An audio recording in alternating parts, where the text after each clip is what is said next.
stops on the doorstep of Nancy Guthrie's Tucson home, and the Pima County Sheriff says there are obvious signs of a break-in. He believes the 84-year-old mother of Today Show anchor Savannah Guthrie was taken from her home against her will in a possible kidnapping. Deputies were seen searching an area behind Nancy's home today. Nancy was last seen Saturday night by her daughter Annie and her son-in-law, who dropped her off at home after dinner. Her pacemaker was ripped out. Let that sink in for a moment. An 84-year-old woman, someone's mother, someone's grandmother, had the device keeping her heart beating torn from her chest and left behind like trash. Security cameras destroyed, blood smeared across the floor, and by morning, she was gone. But here's what makes this case absolutely terrifying. The person who last saw her alive won't talk. He has power of attorney over her money. He closed the garage door on the doorbell camera hours before she vanished. And when police asked him what happened that night, he did the one thing guilty people do. He hired a lawyer and went silent. February 1st, 2026. Tucson, Arizona. Nancy Guthrie disappears from her own home. No forced entry, no witnesses. Just a ransom note, a trail of blood, and a son-in-law who knows something he's not saying. The FBI releases footage of a masked figure prowling her property. A $50,000 reward is offered. And still nothing. Because in this true crime documentary, the biggest question isn't just where Nancy Guthrie is, it's who made her disappear. And the answer might be closer to home than anyone wants to admit. This is the case that has America asking, how do you solve a crime when the one person with answers refuses to give them? How do you find justice when every piece of evidence points in a direction no one wants to look? If you're new here, welcome. Hit subscribe and turn on notifications because we don't stop until we find the truth. And if you've been here before, you know what we do. Let's get to work. Nancy Guthrie is still out there, and someone knows exactly where. Before we talk about what happened to Nancy Guthrie, you need to understand who she was, because this wasn't just any missing person case. This was someone with deep roots, a full life, and connections that would eventually pull this story onto the national stage. Nancy Guthrie was 84 years old. Born Nancy Slingerland, she grew up in a different America, one where community meant everything. She married Charles Guthrie, and together they built a life in Tucson, Arizona. Charles worked as a chemist, and Nancy carved out her own path at the University of Arizona, where she spent years in administration. They weren't wealthy, they weren't famous, but they were solid, dependable, the kind of people who showed up. Then, in 1988, Charles died. Nancy was a widow at 46, and instead of retreating, she doubled down on life. She stayed active in her church, St. Philip's in the Hills Episcopal Church, where she was a familiar face every Sunday. She volunteered. She stayed connected to her community, and most importantly, she stayed close to her family. Nancy had 5 children, and one of them, her daughter Annie, married a man named Tommaso Cioni. We'll come back to him, but for now, just know this. Nancy wasn't isolated. She wasn't alone. She had people around her, people who cared, people who were supposed to protect her. But here's the thing about Nancy that makes this case even more haunting. She had a pacemaker, a medical device that kept her heart functioning. Without it, her life was at risk. And whoever took her knew that. They knew she was vulnerable. They knew she was dependent on that device. And they took her anyway.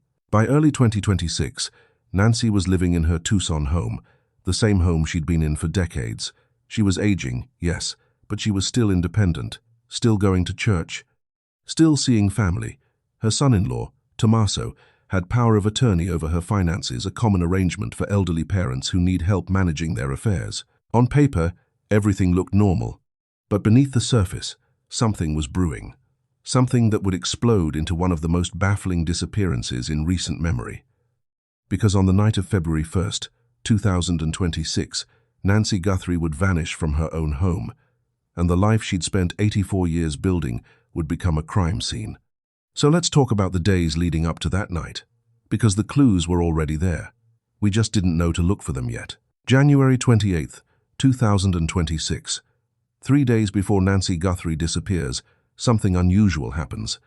Tommaso Cioni, her son-in-law, the man with power of attorney, does something that will later raise eyebrows. He closes the garage door. Now, you might be thinking, so what? People close garage doors all the time. But here's the context. Nancy had a doorbell camera, a Ring camera that had been recording activity around her home. And that garage door? It blocked the camera's view. It cut off the one piece of technology that could have shown us what happened in those final days. Coincidence? Maybe. But in cases like this, coincidences have a way of adding up. Let's rewind a bit further.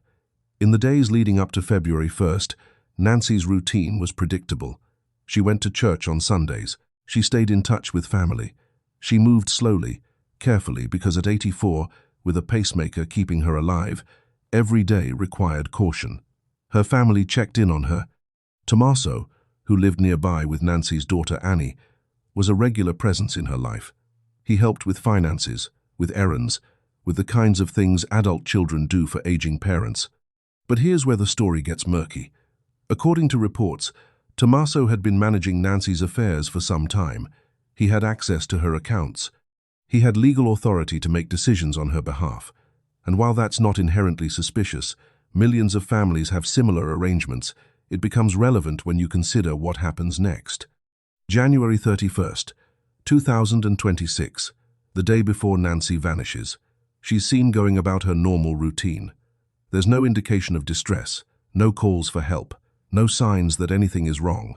She's home, she's safe, or so everyone believes. But that night, something shifts. We don't know exactly what. We don't have footage, remember, the garage door is closed. We don't have witnesses. What we do know is this. By the next morning, Nancy Guthrie will be gone, and the evidence left behind will suggest that whatever happened wasn't random. It was planned. Here's what investigators would later piece together. In the hours before Nancy disappeared, there was activity around her home. Movement, preparation. Someone knew the layout. Someone knew where the cameras were.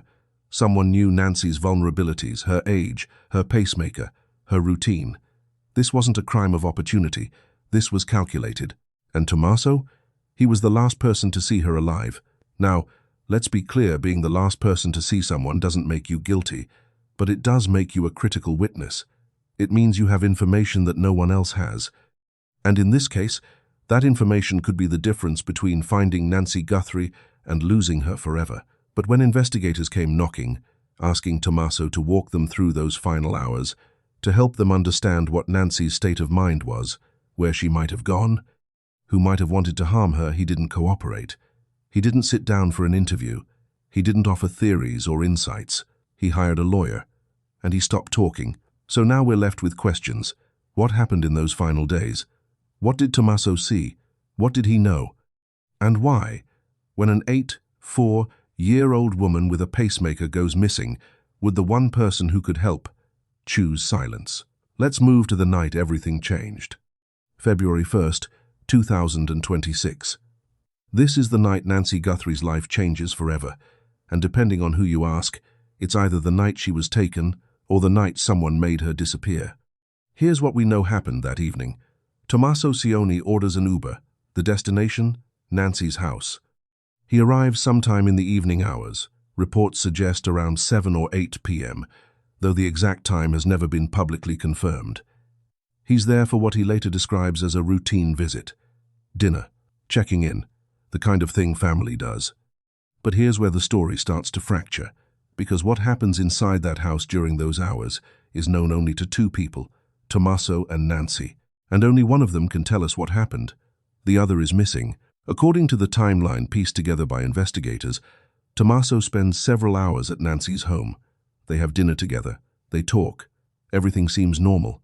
And then, at some point late in the evening, Tommaso leaves. He calls another Uber. He goes home. Nancy is alone. Now, here's what makes this timeline so critical. Tommaso is the last confirmed person to see Nancy Guthrie alive. After he leaves, there are no phone calls, no text messages, no communication from Nancy to anyone. She doesn't call her other children. She doesn't reach out to friends. She simply goes silent. And then, in the early morning hours of February 2nd, something happens. We don't know exactly when. We don't have a precise timestamp. But at some point between midnight and dawn, someone enters Nancy Guthrie's home. And what they do next is nothing short of horrifying. Nancy's pacemaker, the device keeping her heart functioning, is disconnected. Not removed surgically, but forcibly detached. It's left behind in the house, discarded like it means nothing. But to Nancy, it means everything. Without it, her heart is at risk. Without it, she's in immediate danger. The security cameras inside the home? Smashed, destroyed. Whoever did this didn't want to be seen. They knew where the cameras were. They knew how to disable them. This wasn't random. This was someone who understood the layout of Nancy's home. And then there's the blood. A trail of it, leading from inside the house to the back door. Not a massive amount. This isn't a scene of overt violence, but enough to suggest injury. Enough to suggest struggle. Enough to make investigators' blood run cold. The back door is found open, wide open, like someone left in a hurry, or like someone was taken. But here's the detail that haunts everyone who hears it. Nancy's dog didn't bark.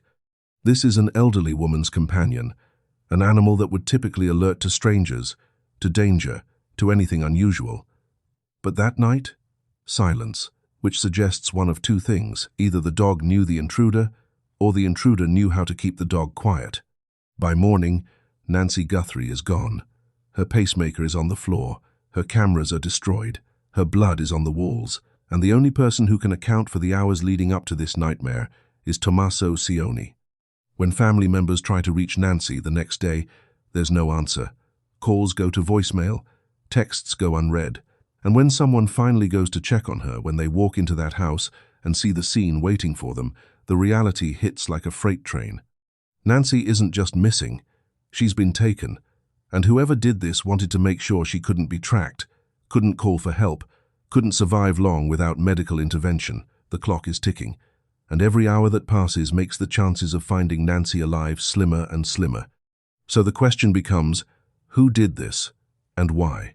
February 2nd, 2026. Morning. Someone walks into Nancy Guthrie's home and immediately knows something is catastrophically wrong. The details of who discovered the scene first haven't been fully disclosed. Some reports suggest it was a family member. Others indicate it may have been someone doing a welfare check. But whoever it was, they were met with a nightmare. The back door, wide open, the pacemaker on the floor, smashed cameras, blood, and Nancy nowhere to be found. 911 is called immediately. Within minutes, Tucson Police Department officers arrive on scene, and what they find confirms their worst fears. This is not a missing person case. This is a crime scene. Officers begin securing the area. They photograph everything: the blood trail, the broken cameras, the discarded pacemaker, the open door. They dust for prints. They collect samples. They search for any sign of forced entry, any indication of how the intruder got in. And here's what makes investigators' jobs even harder. There's no forced entry. None. No broken windows. No kicked-in doors. No pry marks. Whoever came into Nancy's home either had a key or was let in. Think about that for a moment. An 84-year-old woman, alone in her home late at night, opens the door for someone, or someone already has access. Either scenario points to one disturbing conclusion. Nancy knew her attacker, or at the very least, she trusted them enough to let them in. The Tucson Police Department immediately begins canvassing the neighborhood. They knock on doors.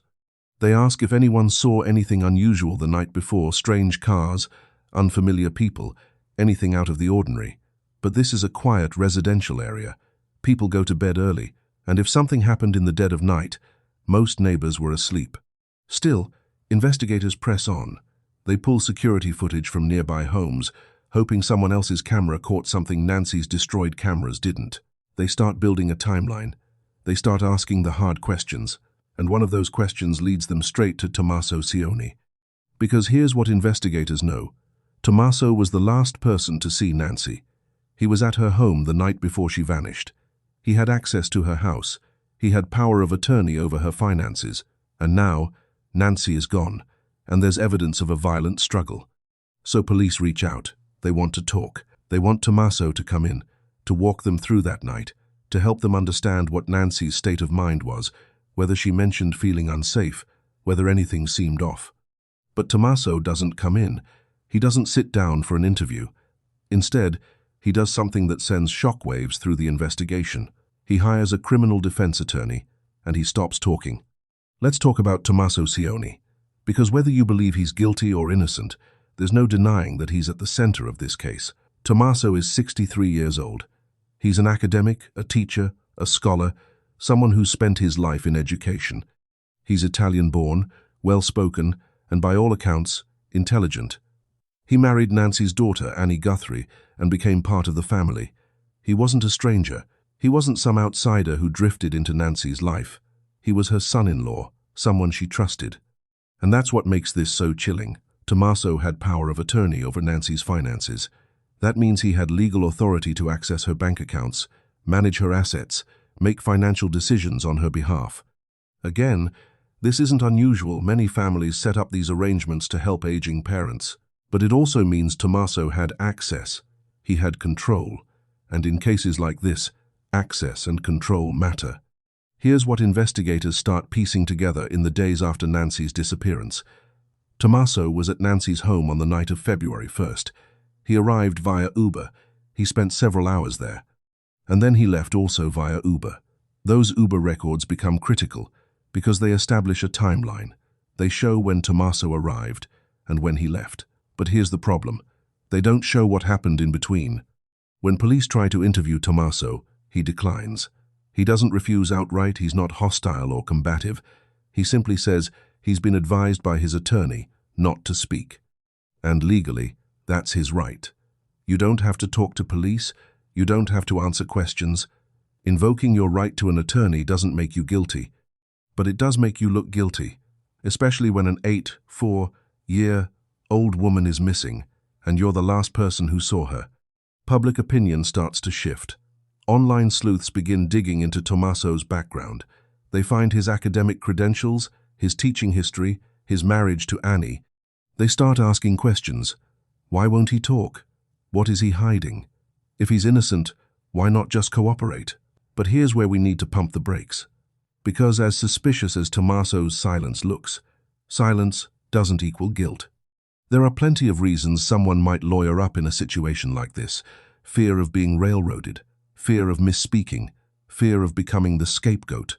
And in high-profile cases, especially ones involving famous families, that fear is justified. Still, investigators have to follow the evidence. And the evidence keeps circling back to Tommaso. He had access to Nancy's home. He was there the night before she vanished. He had financial control over her affairs. And according to some reports, there were searches conducted at his home in the days following Nancy's disappearance.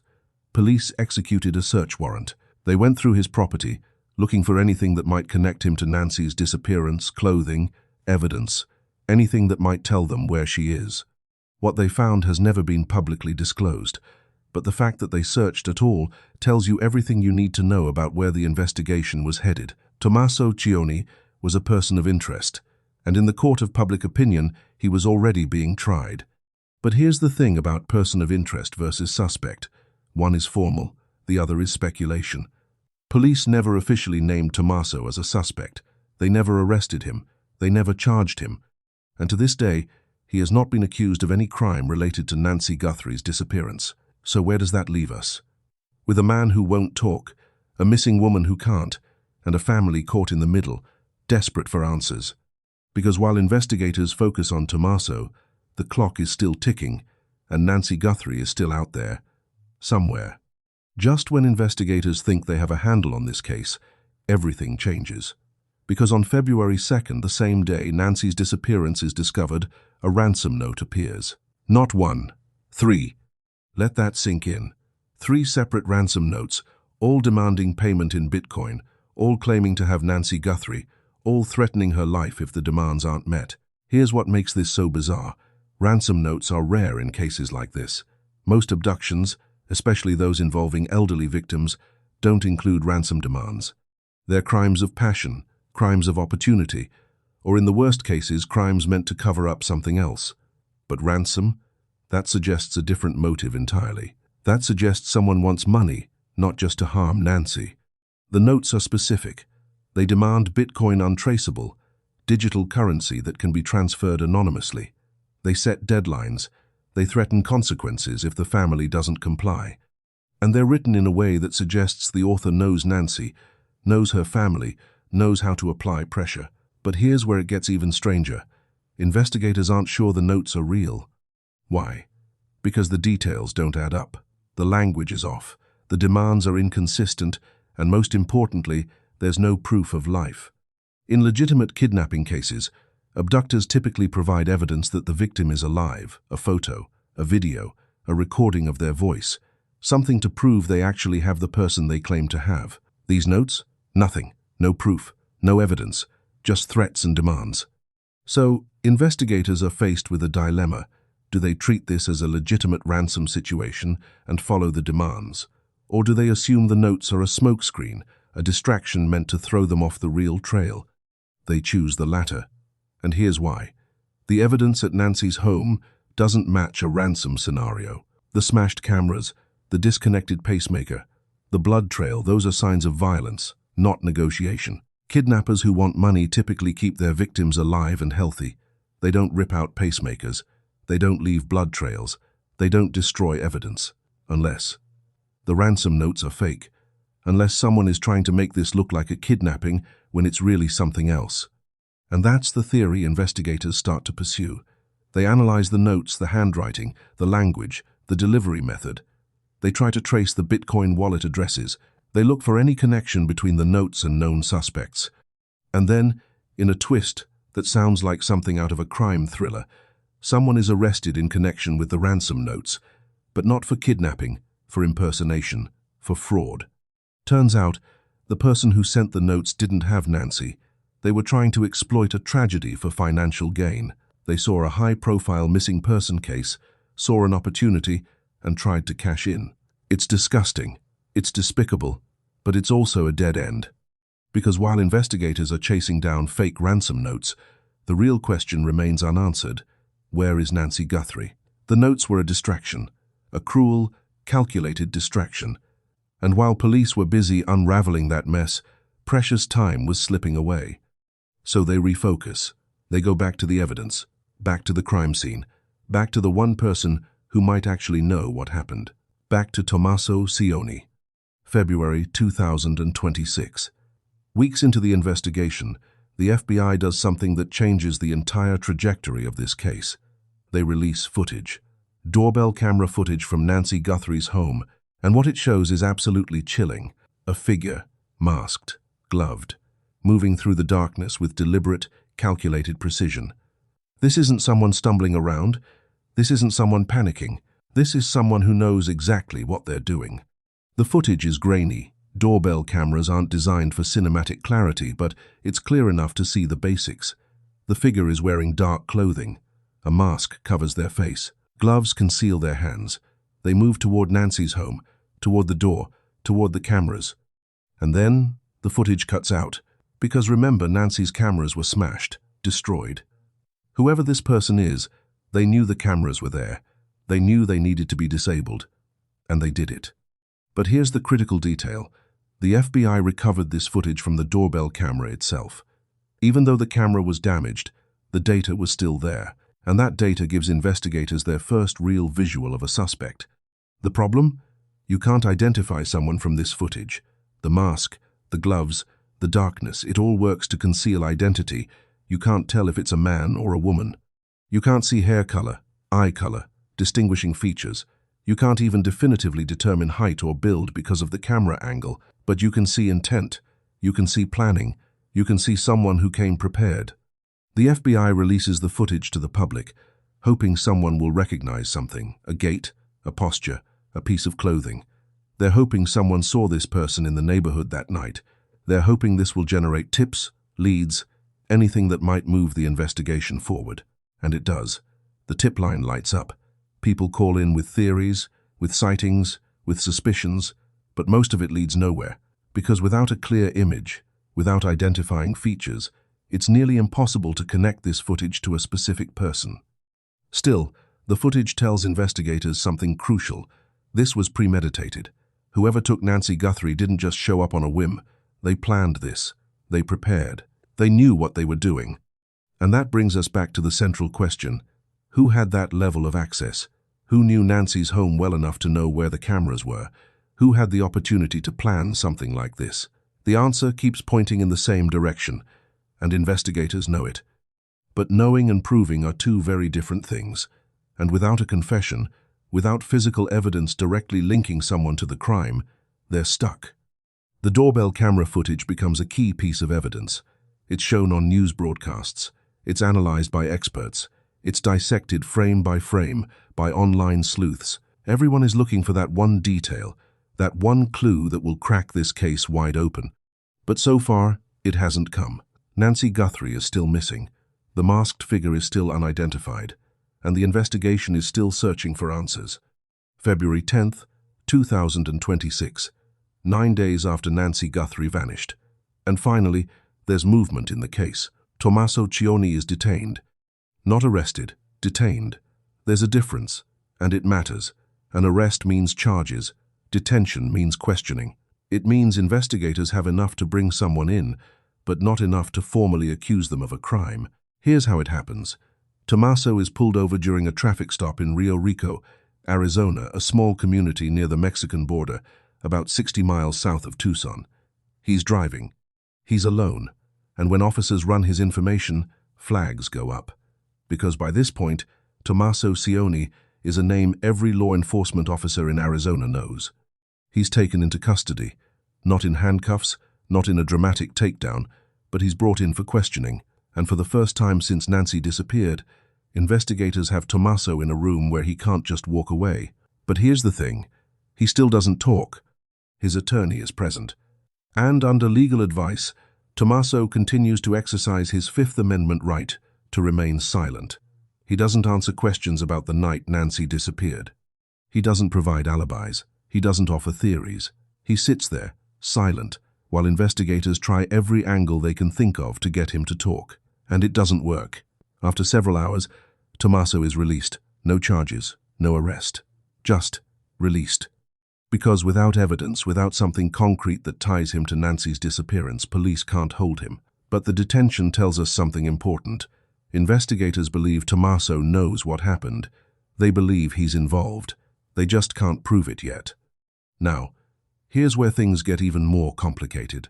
During the detention, police execute another search warrant, this time on a property connected to Tommaso. Reports suggest it's a residence in Rio Rico, possibly belonging to a family member. Some sources indicate it's his mother-in-law's home, though details remain murky. What are they looking for? Anything that might connect Tommaso to Nancy's disappearance. Clothing with blood evidence, financial records, electronics, anything that might show motive, means, or opportunity. What they find again has never been fully disclosed, but the fact that they're still searching, still digging, tells you the investigation is far from over. Here's what makes the February 10th detention so significant. It's the first public confirmation that Tommaso is more than just a person of interest. He's a suspect, maybe not officially, maybe not in court documents, but in the eyes of investigators and the public, he's the prime suspect. And the media runs with it. Headlines scream about the son-in-law who won't talk. Cable news shows dissect his every move. Online forums explode with theories. Some people are convinced he's guilty. Others argue he's being railroaded, that he's a convenient scapegoat because he was the last person to see Nancy alive. But here's what we can't ignore. Tommaso's silence. Because in cases like this, silence speaks volumes. If you're innocent, if you have nothing to hide, why not cooperate? Why not help investigators find the person you claim to care about? The counter-argument is simple. Because the system isn't fair. Because innocent people get convicted. Because once you're in the crosshairs, it's nearly impossible to get out. And in a case this high profile, with this much media attention, one wrong word could destroy your life. So Tommaso stays silent, and Nancy stays missing. After his release, Tommaso returns home. He's not in jail. He's not under house arrest. He's free to go about his life. But he's being watched. Investigators are monitoring him, the media is tracking him, and the public is judging him. Because until Nancy Guthrie is found, until someone is charged, Tommaso Cioni will be the man everyone suspects but no one can prove did anything wrong. While investigators chase leads and the media dissects every detail, there's another story unfolding, a quieter one, a more painful one. The story of a family torn apart. Nancy Guthrie has 5 children, and one of them is Savannah Guthrie, co-anchor of NBC's Today Show, one of the most recognizable faces in American journalism. For years, Savannah has been the person delivering the news.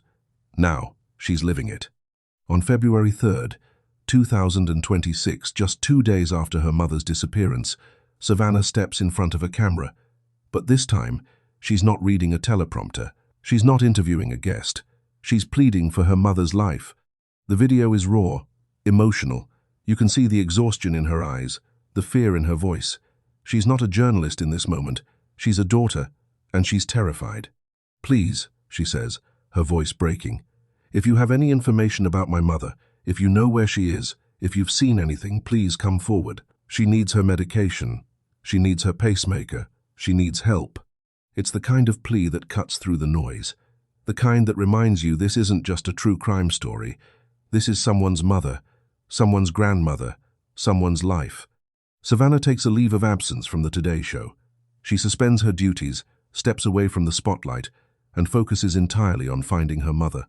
And she's not alone. Her siblings rally. They organize search efforts. They coordinate with investigators. They put up billboards across Tucson, across Arizona, across the country, Nancy's face staring out from highways and bus stops, asking the same question. "Have you seen this woman?" The family offers a reward. $50,000 for information leading to Nancy's whereabouts. The FBI matches it. Now there's $100,000 on the table, and still nothing. But here's where the family's situation becomes impossibly complicated. One of their own is the prime suspect. Annie Guthrie, Nancy's daughter, Savannah's sister, is married to Tommaso Cioni, so while the rest of the family is pleading for answers, Annie is caught in an unimaginable position. Does she stand by her husband? Does she believe he's innocent? Or does she side with her family, with the investigators who believe Tommaso knows more than he's saying? We don't know, because Annie, like Tommaso, has stayed largely silent. She hasn't done interviews. She hasn't made public statements. She's trapped between loyalty to her husband and loyalty to her mother. And that's the tragedy within the tragedy. Because no matter how this case ends, this family is shattered. If Tommaso is guilty, Annie loses her husband and her mother. If he's innocent, the family has spent months suspecting the wrong person while the real perpetrator walks free. The Guthrie family's plea is a reminder of what's at stake here. This isn't just about solving a crime. It's about bringing someone home. It's about giving a family closure. It's about finding an 84-year-old woman who deserves to be safe, to be cared for, to be found.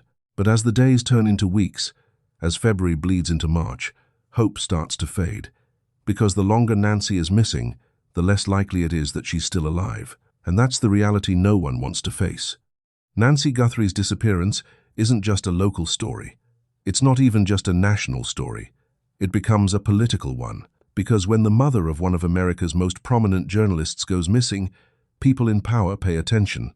President Donald Trump, who was inaugurated just weeks before Nancy's disappearance, is asked about the case during a press briefing, and his response is immediate. "Terrible situation," he says. "Just terrible. We're going to do everything we can to help find her. The FBI is involved. We're putting resources into this. We're going to bring her home." It's a rare moment of bipartisan concern, because regardless of political affiliation, regardless of how people feel about Savannah Guthrie's journalism, everyone agrees. An 84-year-old woman is missing, and she needs to be found. The White House directs federal resources to the case. The FBI, which was already involved, ramps up its efforts. Agents are deployed. Forensic teams are brought in. The case is elevated from a local missing person investigation to a federal priority. And that matters, because federal involvement means more manpower, more technology, more resources. It means access to databases and surveillance tools that local police don't have. It means this case won't be forgotten, won't be buried under other investigations. But it also means more pressure, more scrutiny, more eyes watching every move investigators make. The White House's involvement is both a blessing and a curse. It keeps Nancy's case in the headlines. It ensures that resources keep flowing, but it also turns the investigation into a spectacle. Every development is analyzed, every misstep is criticized, and the family, already under unimaginable stress, is thrust even further into the public eye. Still, the message is clear. Finding Nancy Guthrie is a priority, and the federal government is committed to making it happen. But here's the hard truth. All the resources in the world don't matter if there's no evidence. All the manpower, all the technology, all the political will, it means nothing if investigators can't find the one piece of information that cracks this case open. And so far, they haven't. The White House's response is a reminder of Nancy's significance. She's not just a missing person. She's connected to power, to influence, to people who can make things happen. And that should be an advantage. But it also raises an uncomfortable question. Would this case be getting the same attention if Nancy weren't Savannah Guthrie's mother? Would the FBI be this involved? Would the president be commenting? Probably not. And that's the reality of how these cases work. Some missing persons get attention, others don't. And the difference often comes down to who you know. Nancy Guthrie is lucky in that sense. But luck hasn't brought her home yet. While investigators work behind the scenes and the media covers every angle, the people of Tucson do what communities do best. They come together. Vigils are held, dozens of them, at St. Philip's in the Hills Episcopal Church, where Nancy worshipped for decades. Candles are lit. Prayers are said. People who knew Nancy and people who didn't gather to show support, to hold space for a woman who can't speak for herself. Search parties are organized. Volunteers comb through desert terrain, through parks, through areas where someone might hide a body or abandon evidence. It's grueling work. The Arizona desert is unforgiving, hot, vast, and full of places where someone could disappear forever. But the community doesn't give up. They keep searching. They keep hoping. Local businesses put up flyers. Nancy's face appears in shop windows, on community boards, in grocery stores. The message is simple. Have you seen this woman? Call the tip line. And people do call. Hundreds of tips pour in. Some are legitimate people who think they saw Nancy or saw something suspicious. Others are less helpful conspiracy theories, false sightings, people trying to insert themselves into a high-profile case. Investigators have to sift through all of it. They have to follow every lead, no matter how unlikely, because the one tip they ignore could be the one that matters. The Tucson community also rallies financially. Fundraisers are held to support the search efforts, to keep Nancy's case in the public eye. Billboards are expensive. Reward money is expensive. And while the Guthrie family has resources, the community wants to help shoulder the burden. It's a reminder that even in the darkest moments, people are capable of extraordinary compassion. But there's also a darker side to the community response, because in cases like this, suspicion spreads. Neighbors start looking at each other differently. People whisper, they speculate, they point fingers. And Tommaso Cioni, who still lives in the area, becomes a target. People recognize him. They stare. Some confront him. Others just watch, waiting for him to slip up, to reveal something. It's a form of vigilante justice that doesn't actually deliver justice. It just creates more pain, more division, more fear. Still, the community's involvement keeps Nancy's case alive. It keeps pressure on investigators. It ensures that this doesn't become just another cold case, filed away and forgotten. Because the people of Tucson don't want to forget Nancy Guthrie. They want to find her. They want answers. They want justice. And they're not going to stop until they get it. Let's talk about the evidence.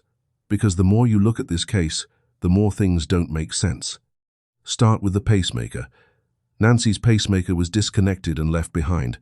That's not something that happens by accident. That's deliberate. That's someone knowing Nancy had a pacemaker, knowing it was keeping her alive, and choosing to remove it. But here's the question. Why leave it behind? If you're trying to make someone disappear, why leave evidence that points to foul play? Why not take the pacemaker with you? Dispose of it. Make it look like Nancy just wandered off. Unless you wanted people to know this was a crime. Unless you wanted to send a message. Then there's the blood. A trail of it, leading from inside the house to the back door, but not a lot of blood. Not the kind of blood you'd see in a violent murder. Just enough to suggest injury, struggle, maybe a fall. So what does that mean? Was Nancy hurt but still alive when she was taken? Was the blood staged? Was it from someone else entirely? Investigators run DNA tests. The blood is Nancy's, so we know she was injured, but we don't know how badly. We don't know if the injury was fatal or if she's still out there somewhere, alive but unable to get help. Next, the smashed cameras. Whoever did this knew where the cameras were. They knew they needed to be destroyed. But here's the thing, they didn't get all of them. The doorbell camera, the one that captured the masked figure, survived long enough to record footage. Was that an oversight? Did the intruder miss it? Or did they not care, because they knew the footage wouldn't be clear enough to identify them? And then there's the dog, Nancy's dog, who didn't bark. Dogs bark at strangers, they bark at danger, they bark at anything unusual. But that night, silence. Which means one of two things. Either the dog knew the intruder, or the intruder knew how to keep the dog quiet. And both of those possibilities point to someone familiar with Nancy's home.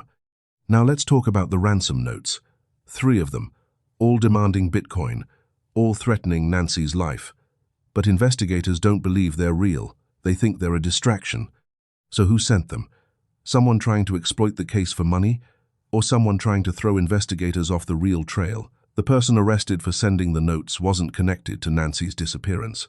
They were just a opportunist, a scammer. But that raises another question. If the notes were fake, why go to the trouble? Why risk getting caught for a scam that was almost guaranteed to fail? Unless the notes served another purpose. Unless they bought someone time to cover tracks, to dispose of evidence, to get their story straight. And then there's the timeline. Tommaso leaves Nancy's house late on the night of February 1st. He takes an Uber home. Nancy is alone, and at some point between midnight and dawn, she disappears. But here's what doesn't add up. If Tommaso is responsible, how did he get back to Nancy's house? The Uber records show he went home. So, did he call another Uber? Did he drive? Did he walk? Investigators have checked.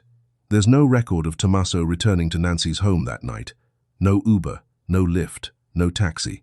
His car was at home. So either he found another way to get there, a way that left no digital footprint, or someone else was involved. Or he never left. Maybe the Uber records are wrong. Maybe he staged his departure, waited until the driver left, and then went back inside. But that's speculation, and speculation doesn't solve cases. What solves cases is evidence, and right now, the evidence is pointing in multiple directions, none of them conclusive, which means investigators are stuck, and Nancy is still missing. When a case goes unsolved for this long, theories start to emerge. Some are grounded in evidence, others are pure speculation, but all of them reflect the same desperate need to make sense of something that doesn't make sense. This is the prevailing theory, the one most people believe. The logic is straightforward. Tommaso was the last person to see Nancy alive. He had access to her home. He had financial control over her affairs. He won't talk to investigators. And the evidence, the smashed cameras, the disconnected pacemaker, the lack of forced entry all points to someone who knew Nancy, who knew her home, who knew her vulnerabilities. The motive? Money. With Nancy gone, Tommaso might stand to inherit or at least maintain control over her assets. It's a tale as old as time, financial gain leading to violence. But here's the problem with this theory. There's no direct evidence, no confession, no physical evidence tying Tommaso to the crime scene at the time of Nancy's disappearance, and without that, it's just suspicion. This is the theory his defenders cling to. They argue that Tommaso is a convenient scapegoat. He was there, he had access, so of course he's the prime suspect. But what if someone else knew that? What if someone else used Tommaso's presence as cover for their own crime? Maybe someone else had a grudge against Nancy. Maybe someone else wanted her money. Maybe someone waited until Tommaso left, then made their move, knowing suspicion would fall on him. It's possible, but it requires a level of planning and coordination that seems unlikely, and it doesn't explain why Tommaso won't cooperate with investigators. If he's innocent, why not help clear his name? This is the theory investigators initially considered but quickly dismissed. The idea is that Nancy, elderly and possibly confused, simply left her home and got lost. Maybe she had a medical episode. Maybe she became disoriented, but the evidence doesn't support this. The smashed cameras, the disconnected pacemaker, the blood trail, none of that fits with someone wandering off. And Nancy's family insists she wasn't suffering from dementia or confusion. She was sharp, aware, capable. So while it's technically possible, it's highly unlikely. Could this have been a random crime? A stranger who targeted Nancy, broke in, and took her?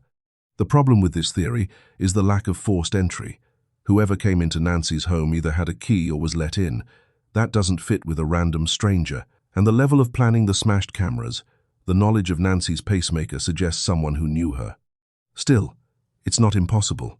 Maybe someone had been watching Nancy, learning her routine, waiting for the right moment. Maybe they posed as a delivery person, a utility worker, someone Nancy would trust enough to open the door for. But again, there's no evidence to support this. No witnesses, no suspicious activity reported in the days leading up to her disappearance. This is the theory the family clings to, the hope that Nancy is out there somewhere, being held against her will, waiting to be rescued. And it's possible. Without a body, without definitive proof of death, there's always hope. Maybe whoever took Nancy is keeping her alive for some reason. Maybe they're waiting for something, a ransom payment, a change in circumstances, an opportunity to release her. But with each passing day, that hope fades. Because Nancy is 84. She has a heart condition. She needs medication. And without her pacemaker, her chances of survival are slim. The theories swirl. The speculation continues. And the truth remains elusive. Because until someone talks, until new evidence emerges, until Nancy is found, we're all just guessing. Nancy Guthrie's disappearance isn't just a news story. It's a media phenomenon. And that comes with consequences. Within days of Nancy going missing, the case is everywhere. Cable news covers it around the clock. True crime podcasts dissect every detail. Social media explodes with theories, accusations, and armchair detective work. And at the center of it all is Savannah Guthrie, a journalist who spent her career covering other people's tragedies, now living through her own. The media's coverage is relentless. Cameras camp outside the Guthrie family home. Reporters chase down leads, interview neighbors, dig into Tommaso's background. Every development, no matter how small, becomes a headline. And while media attention can be helpful, it keeps the case in the public eye, generates tips, puts pressure on investigators. It can also be harmful, because the media doesn't just report facts, it speculates, it sensationalizes, it turns a tragedy into entertainment. Headlines scream, "Son-in-law refuses to talk. Is Tommaso Cioni guilty?" The mystery of Nancy Guthrie's disappearance. And with each headline, the presumption of innocence erodes a little more. Tommaso Cioni hasn't been charged with a crime. He hasn't been convicted of anything. But in the court of public opinion, he's already guilty. That's the danger of high-profile cases. The media becomes judge, jury, and executioner. And once that narrative is set, it's almost impossible to change. But the media circus also creates another problem. It interferes with the investigation. Reporters show up at the crime scene, contaminating evidence. They interview witnesses before police can, potentially tainting their statements. They publish details that investigators wanted kept confidential, giving potential suspects information they shouldn't have.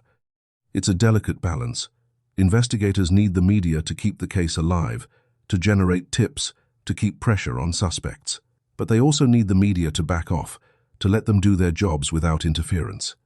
And in Nancy Guthrie's case, that balance is constantly being tested. Savannah Guthrie, for her part, tries to navigate the impossible. She's a public figure, which means she can't escape the spotlight. But she's also a daughter, desperate for privacy, desperate for space to grieve and search and hope. She releases statements through her family's attorney. She asks for privacy. She pleads with the media to focus on finding her mother, not on sensationalizing the story. But the media doesn't listen, because tragedy sells, mystery sells, and a case involving a famous journalist's mother, that's ratings gold. So the circus continues. The cameras keep rolling, the headlines keep coming, and somewhere in the middle of it all, an 84-year-old woman is still missing. The media's role in cases like this is complicated. It can be a force for good, raising awareness, generating leads, keeping pressure on investigators. But it can also be destructive, invading privacy, spreading misinformation, turning tragedy into spectacle. And in Nancy Guthrie's case, it's doing both. Behind the media circus, behind the theories and speculation, investigators are doing the hard, methodical work of forensic analysis. And in cases like this, forensics can make or break an investigation. Let's start with the blood. Nancy's blood was found at the scene, trailing from inside the house to the back door. Investigators collect samples, run DNA tests, confirm it's hers, but they also analyze the blood spatter pattern. Blood spatter analysis can tell you a lot. It can tell you how the blood was shed, whether it was from a fall, a blow, a struggle. It can tell you the direction of movement. It can even give you a rough timeline of events. In Nancy's case, the blood pattern suggests movement. Someone, presumably Nancy, was moving from inside the house toward the back door. The blood isn't pooled, which would suggest she was stationary. It's trailed, which suggests she was walking or being dragged. But here's what forensics can't tell you: whether Nancy was conscious, whether she was being forced, whether she left willingly or under duress. Next, investigators analyze the smashed cameras. They're looking for fingerprints, for DNA, for any trace evidence that might identify who destroyed them. But whoever did this was careful. They wore gloves. They didn't leave prints. Still, the cameras themselves provide valuable information. The way they were smashed, the force used, the angle of impact can tell investigators something about the person who did it. Their height, their strength, their level of rage or control. Then there's the pacemaker. Investigators send it to a lab for analysis. They're looking for fingerprints, for DNA, for any sign of who disconnected it. But again, the perpetrator was careful. No prints, no DNA. However, the pacemaker itself can provide information. Modern pacemakers store data, heart rhythms, timestamps, activity levels. Investigators can pull that data and see exactly when the pacemaker was disconnected. They can see Nancy's heart rate in the moments before it was removed.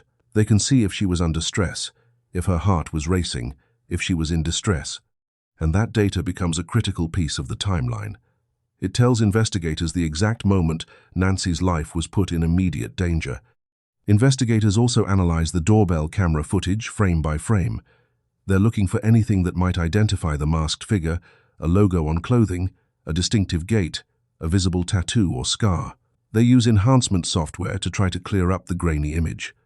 But the figure was too careful, too covered, too aware of what they were doing. Still, forensic video analysis can provide clues. Experts can estimate height and build based on the figure's proportions relative to known objects in the frame. They can analyze movement patterns, looking for anything distinctive. And then there's the digital forensics. Investigators pull phone records, text messages, emails. They're looking for communication between Nancy and potential suspects. They're looking for financial transactions, for anything that might suggest motive. They analyze Tommaso's phone, his computer, his digital footprint. They're looking for searches: how to disconnect a pacemaker, how to dispose of a body, how to avoid detection. But if those searches exist, they haven't been made public. And without them, investigators are left with circumstantial evidence. Suspicion, but not proof. Forensics is powerful, but it's not magic. And in Nancy Guthrie's case, it's not enough. We're now weeks into this investigation, and despite all the resources, all the media attention, all the forensic analysis, there are still more questions than answers.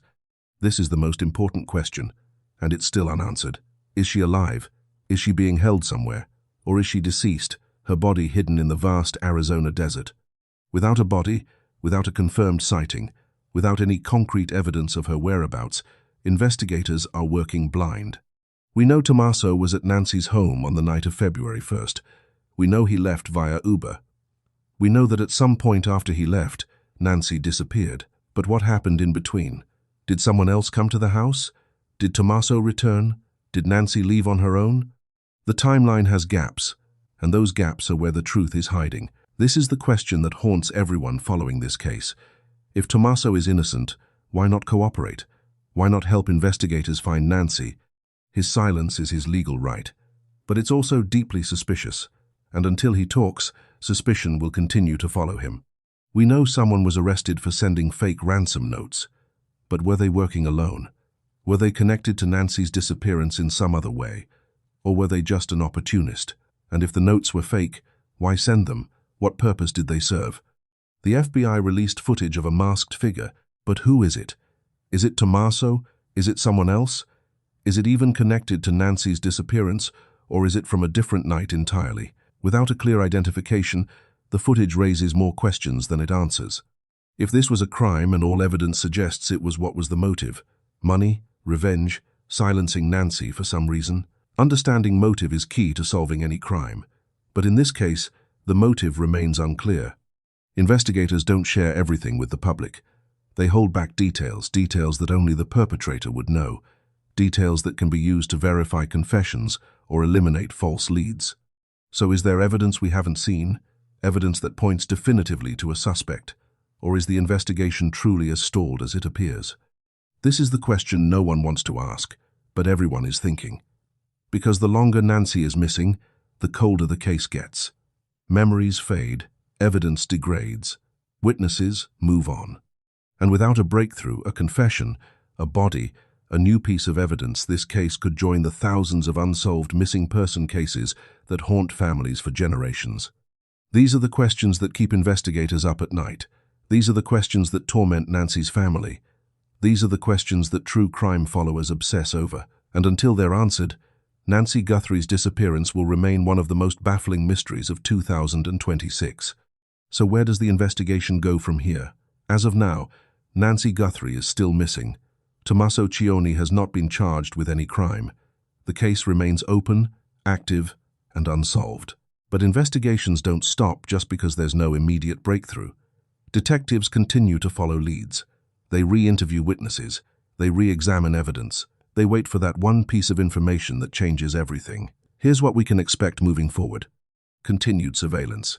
If investigators believe Tommaso is involved, they're watching him. They're monitoring his movements, his communications, his behavior. They're waiting for him to slip up, to make a mistake, to lead them to Nancy. Forensic reanalysis. As technology improves, evidence can be re-examined. DNA that couldn't be analyzed before might yield results now. Video footage that was too grainy might be enhanced. Investigators will continue to revisit the evidence, looking for something they missed. Public pressure. The Guthrie family isn't going to let this case fade away. They'll continue to keep Nancy's name in the headlines. They'll continue to offer rewards. They'll continue to push investigators to find answers. Potential charges. If investigators gather enough evidence, they could charge Tommaso or someone else with a crime. That could be kidnapping, murder, obstruction of justice, or any number of charges related to Nancy's disappearance.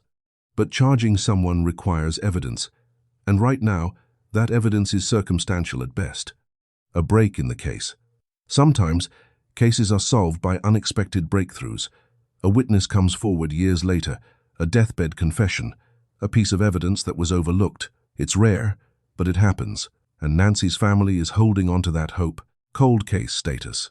If no new leads emerge, if the investigation stalls completely, Nancy's case could eventually be designated a cold case. That doesn't mean it's closed. Cold cases can be reopened at any time. But it does mean active investigation slows down. That's the outcome everyone wants to avoid. The reality is, some cases are solved quickly, others take years, and some are never solved at all. Nancy Guthrie's case is still in that uncertain middle ground. There's enough evidence to suggest a crime occurred. There's enough suspicion to focus on a prime suspect. But there's not enough proof to bring charges, to secure a conviction, to bring Nancy home. So the investigation continues. The family waits, the public watches, and somewhere, someone knows what happened to Nancy Guthrie. The question is, will they ever tell? Nancy Guthrie's disappearance has shone a spotlight on a much larger issue, the way we handle missing person cases in this country. Every year, hundreds of thousands of people are reported missing in the United States. Most are found quickly runaways who return home, adults who left voluntarily, misunderstandings that get resolved. But thousands remain missing, and many of those cases never get the attention Nancy's has. Why? Because Nancy is connected to someone famous. Because her daughter is Savannah Guthrie. Because the media cares. But what about the missing people who don't have those connections? What about the elderly individuals who disappear from nursing homes? What about the marginalized communities, people of color, indigenous people, LGBTQ individuals, whose cases are often ignored or deprioritized? Nancy's case has sparked conversations about these disparities. It's forced people to ask, why does this case get FBI involvement, White House attention, and 24/7's media coverage, while others are barely investigated? The answer is uncomfortable. Privilege matters, connections matter, and the system isn't fair. But Nancy's case has also highlighted some positive developments. It's shown how quickly resources can be mobilized when there's political will. It's demonstrated the power of community involvement, It's proven that media attention, when used responsibly, can keep cases alive. And it's reminded investigators of the importance of treating every missing person case, regardless of who the victim is, with urgency and seriousness. Because here's the thing, Nancy Guthrie deserves to be found, but so does every other missing person, every elderly individual who vanishes, every child who's taken, every adult who disappears under suspicious circumstances. They all deserve the same level of investigation, the same resources, the same commitment to finding the truth. Nancy's case has also brought attention to the vulnerabilities of elderly individuals. Elder abuse is a massive, underreported problem. Financial exploitation, physical abuse, neglect, it happens far more often than most people realize. And in many cases, the abusers are family members, caregivers, people the victim trusts. Nancy's disappearance has sparked conversations about how we protect our elderly population, how we ensure they're safe, how we recognize warning signs, how we intervene before tragedy strikes. These are important conversations, and they're happening because of Nancy. So while Nancy's case is unique in many ways, it's also representative of a much larger issue. It's a reminder that missing person cases matter, that every life has value, that every disappearance deserves investigation, and that we, as a society, need to do better. Nancy, if you're out there, if somehow, against all odds, you can hear this, we're looking for you. Your family hasn't given up. Savannah, your daughter, has put her entire life on hold to find you. Your other children are searching, organizing, refusing to let your name fade from the headlines. Your grandchildren are waiting for you to come home.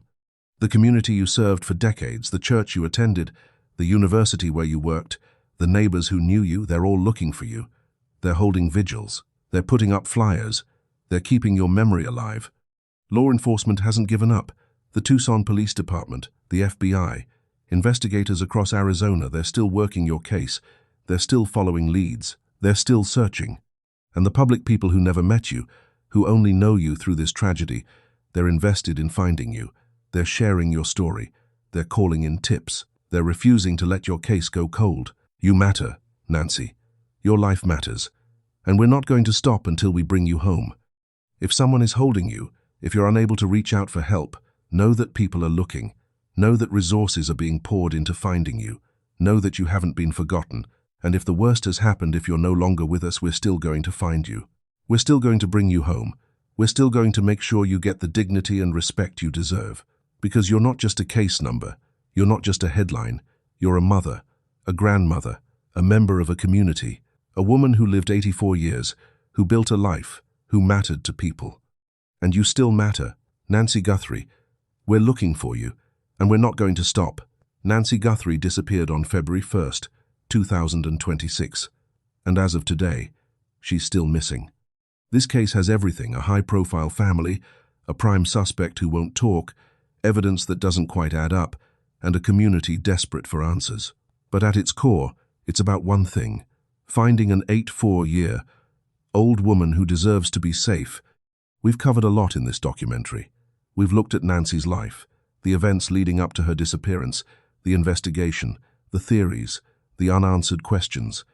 We've examined the evidence, the forensics, the media coverage. We've talked about the impact this case has had on missing person investigations nationwide. But here's what matters most. Nancy is still out there, and someone knows where. If you have any information about Nancy Guthrie's disappearance, please contact the Tucson Police Department or the FBI. There's a $100,000 reward for information leading to her whereabouts. You can remain anonymous. You can call the tip line. You can submit information online. Even if you think what you know is insignificant, call it in, because sometimes the smallest detail is the one that cracks a case wide open. If you live in Arizona, if you were in Tucson in early February 2026, if you saw anything unusual, a person, a vehicle, activity that seemed out of place, please come forward. And if you're watching this, and you know what happened to Nancy, if you were involved, if you're protecting someone, if you're carrying the weight of this secret, it's not too late to do the right thing. It's not too late to bring Nancy home. To everyone watching, share this video, share Nancy's story, keep her name in the public eye, because the more people who know about this case, the more likely it is that someone will come forward with information. Subscribe to this channel if you haven't already, We cover cases like Nancy's cases that demand attention, that demand justice, that demand answers, and we don't stop until we find the truth. Nancy Guthrie's story isn't over. This case isn't closed, and we're going to keep covering it, keep investigating, keep pushing for answers until Nancy is found. Because she deserves that, her family deserves that, and justice demands it. Thank you for watching, thank you for caring, and thank you for helping us find Nancy Guthrie.